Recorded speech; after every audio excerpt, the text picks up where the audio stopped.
ભારત દેશ આઝાદ થાય અને એના માટે કુરબાનીઓ જેણે આપી, યાદ કરીએ ભગતસિંહજીને, યાદ કરીએ ચંદ્રશેખર આઝાદને, યાદ કરીએ વીર સાવરકરને. હવે કેટલા મહાપુરુષો થયા કે જેમણે પોતાના પ્રાણની આહુતિઓ આપી છે. વર્તમાન સમયમાં પણ સમાજના હિતને માટે, આ દેશની રક્ષાને માટે એવા જ કાર્યો કરનારા હોય એને પણ આપણે યાદ કરવા જોઈએ. આજે ખાસ મારા ધ્યાનમાં પ્રસંગ આવ્યો.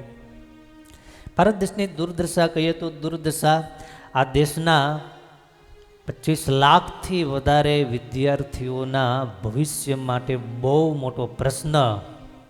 એટલે છેલ્લા અમુક વર્ષોથી એવરેજ દર 9 મહિને નીટ જેવી એક્ઝામના પેપર લીક થાય અને એને માટે સમાજ પણ મૌન રહે. સમાજમાં કોઈ એવું દૈવત નહીં, એવું કોઈ પ્રકાશ નહીં, એની સામે કોઈ બોલે કે એનું કોઈ નિવારણ કરે. ત્યારે આ દેશના એક બહુ મોટા સાયન્ટિસ્ટ કહી શકાય, એક્ટિવિસ્ટ કહી શકાય, સામાજિક કાર્યકર્તા કહી શકાય એવા સોનમ वांगचुक. आप लोगों से दूसरी बात, अगर मैं खाना खा भी लूँ, तोड़ भी दूँ अनशन, तो क्या बदलेगा? क्या संदेश जाएगा सरकार को कि कोई जवाबदेही की ज़रूरत नहीं है, लोग खुद चले जाते हैं? इससे क्या हम कुछ बदलाव ला पाएंगे? और आपको मेरी एक जान की फिक्र है, उन 20 जानों का क्या, मासूमों के जिन्होंने आत्महत्याएं की, और 39-80 का क्या जो अगले सालों में करेंगे, और बहुत आपके घर से होंगे. तो मेरी जान या मेरी सेहत इतनी भी बड़ी चीज़ नहीं है, ये मैं आपको बताऊं. मगर आप लोगों के લદ્દાખ બાજુના એ મહાપુરુષ છે, મહાવ્યક્તિ છે. ઘણી બધી એમણે આ સમાજને માટે, દેશને માટે, રાષ્ટ્રને માટે, સૈનિકોને માટે સેવાઓ કરી છે. આપણા દેશના સૈનિકો લદ્દાખમાં જ્યારે ફરજ બજાવતા હોય, -30°C તાપમાનમાં એના શરીર થીજી જાય એવી ઘટના, એવા ભયંકર સમયમાં એ બધાએ સર્વાઈવ કરી શકે. અને એના માટે એને સરસ મજાના હોટ સ્તૂપ બનાવ્યા કે ત્યાં એકદમ માઇનોર ઠંડી લાગે, 5-10-15 તાપમાન જેમાં જળવાયેલું હોય એવા એને સ્તૂપ બનાવ્યા. અને એમાં આપણા સૈનિકો રહી શકે એવા સેટલર બનાવ્યા. આ બધી એમની સેવાઓ છે. પણ આજે લાખો યુવાનો, લાખો વિદ્યાર્થીઓ એ બધાના હિતને માટે આજે 20 દિવસથી એ વ્યક્તિ અનશન વ્રત ઉપર બેઠા છે કે આ દેશમાં બદલાવ આવવો જોઈએ. આ દેશમાં નાના માણસો છે અને કંઈ નથી બોલી શકતા, તો એના અવાજરૂપ બની અને દિલ્હીમાં જંતર મંતરમાં બેઠા. પણ ક્યાંક દુઃખ એ વાતનું થાય, સમાજ ઘણીવાર सुसुप्ति अवस्था में हुई है. 20 जुलाई को तो मुझे भरोसा होगा कि ये मुद्दा मर नहीं जाएगा. अगले साल और सैकड़ों बच्चे आत्महत्या नहीं करेंगे, प्रणाली में सुधार होगा. तो आपसे विनती है कि मुझे अनशन तोड़ने के लिए कहने के बजाय आप भी एक छोटा सा कदम उठाएं. 20 जुलाई को बड़ी संख्या में जुड़ें, क्योंकि जहां एक तरफ संसद सबसे सर्वोपरि है, तो वहीं सड़क भी कम नहीं है. ये एक पुअर कजिन है संसद का, और अगर संख्या में लोग आते हैं तो सड़क बड़ी है संसद से भी. डायरेक्ट डेमोक्रेसी कह सकते हैं इसे. तो 20 जुलाई को हम डायरेक्ट डेमोक्रेसी का अभ्यास करें. એને કોઈ સ્વાર્થ નથી હોતો, પણ સમાજને માટે કરતા ત્યારે સમાજને એની ઘણીવાર વેલ્યુ સમજાતી હોતી નથી.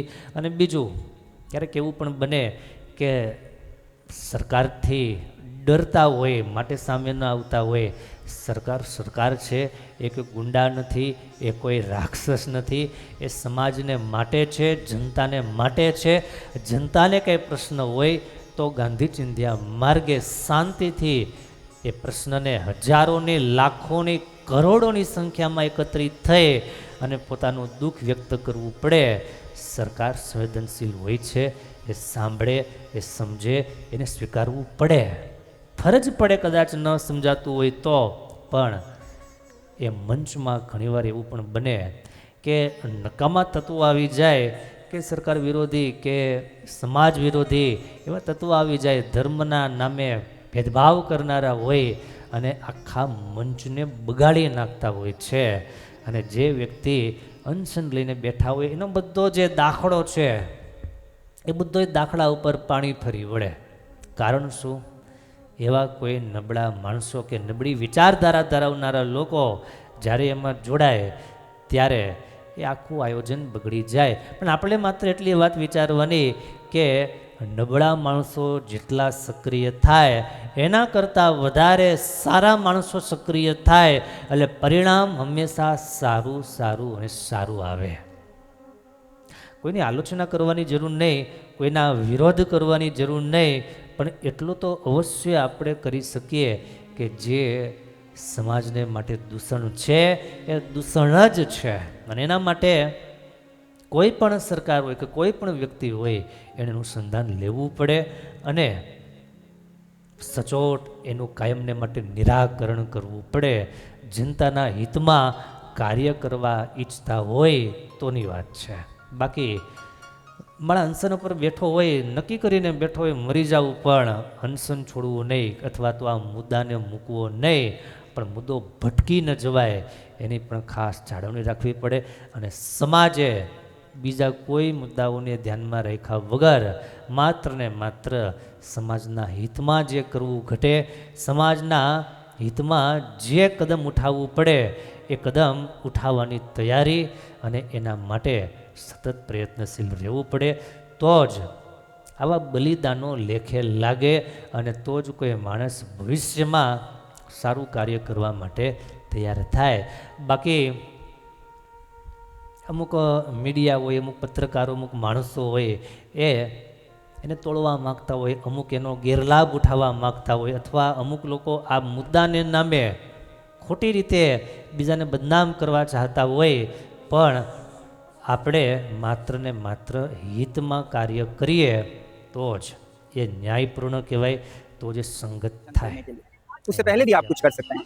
एक तो ये कि आप इस दिए गए नंबर पर मिस कॉल देकर जताएं कि आप आ रहे हैं उस मार्च में हिस्सा लेने के लिए, और इस वेबसाइट पर आप अपना नाम रजिस्टर भी कर सकते हैं. जो भी हो संख्या में आएँ उस दिन, और खासकर अपनी माँओं को लेके आएँ, क्योंकि माँओं के दिल में जो बच्चों के लिए प्यार होता है वो किसी के दिल में नहीं होता है. मैं चाहूँगा कि माएँ इस मार्च को अगुवाई करें, वो ले जाएं हम सबको संसद तक और जताएं कि इस देश की माँओं को अपने बच्चों का जो 2, 3, 4 साल में इन्हीं परीक्षाओं से गुजरेंगी या इसी शिक्षा प्रणाली से अभी गुजर रहे हैं, उनकी चिंता है इन माँओं को. तो जो भी हो आप सबसे 20 जुलाई को मिलेंगे. अगर ये कामयाब रहा तो फिर मैं आपको भरोसा दिला सकता हूँ कि जब ये मुद्दा सही हाथों में जाएगा तो मैं चैन की नींद सो पाऊँगा और अनशन भी तोड़ पाऊँगा. तब तक के लिए नमस्कार और जय हिंद. तो ये है पैसिव सोलर हीटेड टेंट. इस टेंट या तंबू के दो खास हिस्से हैं. एक जो कि स्लीपिंग चैम्बर है, एक सोलर लाउंज यानी कि शयन कक्ष और विश्राम कक्ष. यहाँ पर सैनिक दिन में आराम से खुले में बैठ के अपने काम कर सकते हैं, हथियारों का सफाई वगैरह, और दिन में बहुत ये गर्म रहता है मगर रात में नहीं. और फिर रात में ये कक्ष जो इसका उत्तर का हिस्सा है वो गर्म होके गर्म रहता है, तो वो यहाँ उनका सोने का हिस्सा है. अब ये पूरा टेंट कैसे गर्म रहता है, इसके 3 तरीके हैं.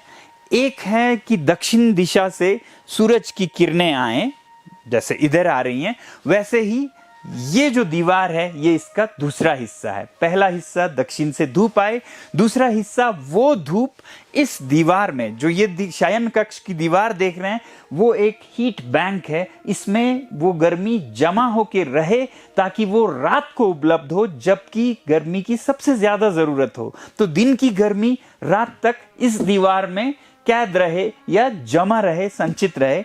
ये इस दीवार में हम पानी का प्रयोग करते हैं और भी कुछ मटेरियल्स का, और इसको पॉलीकार्बोनेट के पारदर्शी परतों से ढका गया है जिसमें से धूप जा सकती है मगर गर्मी वापस ना आए. तो इधर फिर खिड़कियां हैं, यहाँ एक दरवाज़ा है, और फिर उसकी दूसरी तरफ हम शयन कक्ष में स्लीपिंग चैम्बर में जाएंगे तो तीसरा हिस्सा है इंसुलेटेड कक्ष. 3 हिस्से हुए. दक्षिण से धूप का आना, इस दीवार में वो जमा होके रहना, और फिर रात को ये गर्मी बाहर ना चली जाए उसके लिए एक इंसुलेटेड चैम्बर जहां से गर्मी बाहर ना जाए. तो आइए हम शयन कक्ष यानी कि जो स्लीपिंग चैम्बर है उसमें जाएं.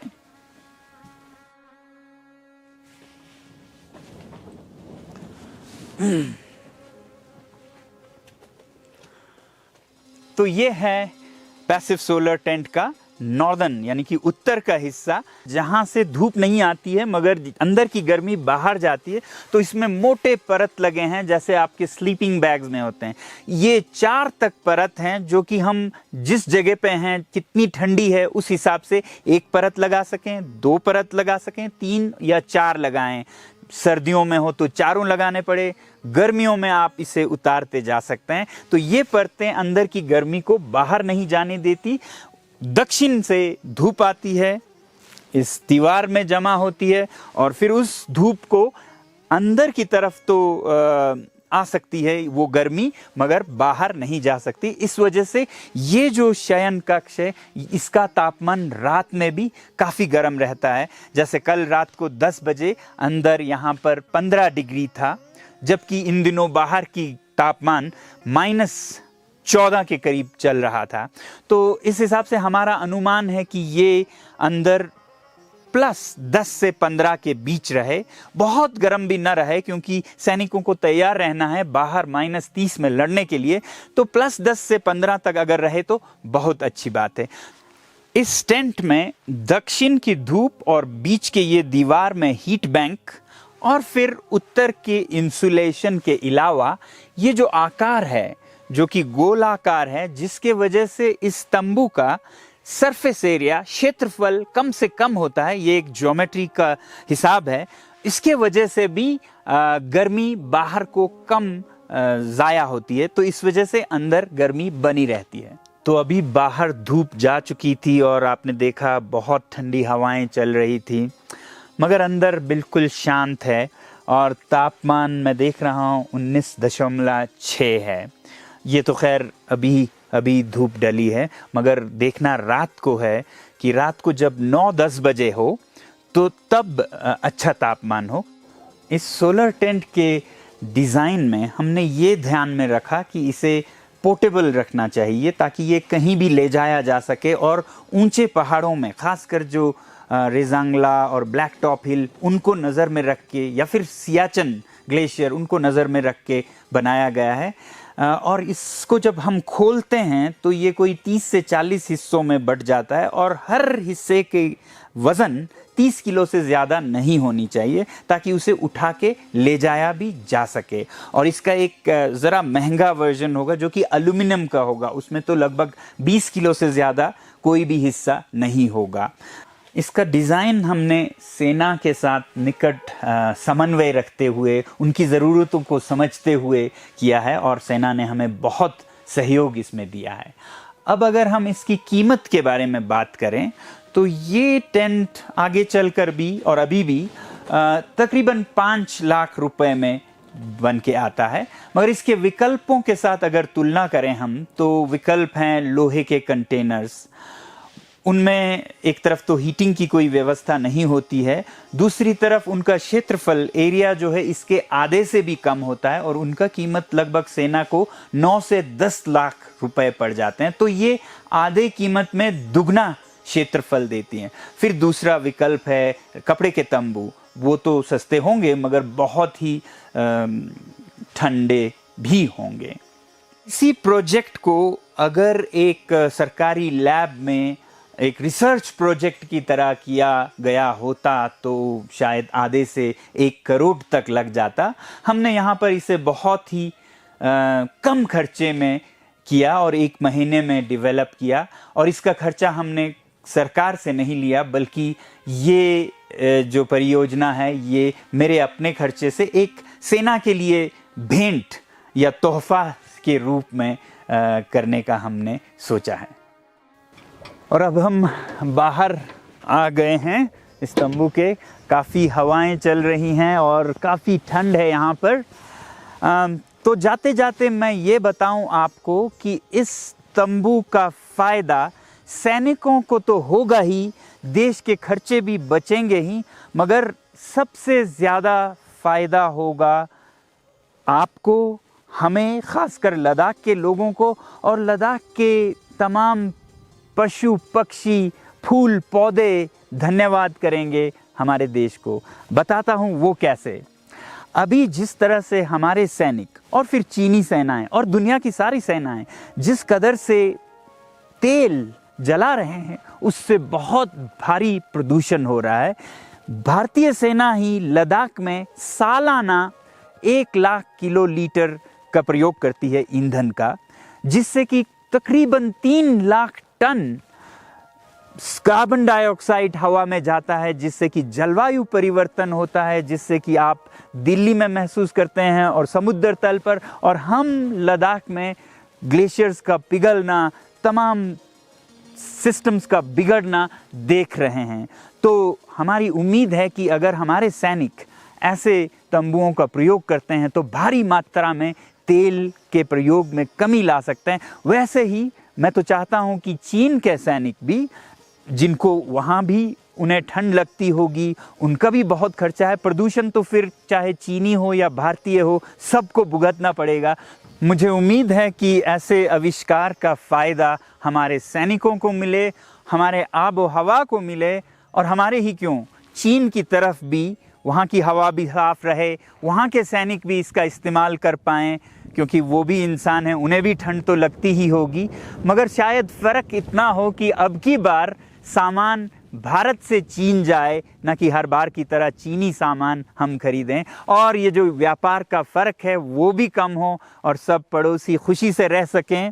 आपको कैसे लगे ये विचार ज़रूर लिखिएगा, अपना ख्याल रखिएगा, और हम लद्दाख के इन पहाड़ों से आपको भेजते हैं बहुत सारा प्यार और झूले। नमस्कार, सलाम व धन्यवाद।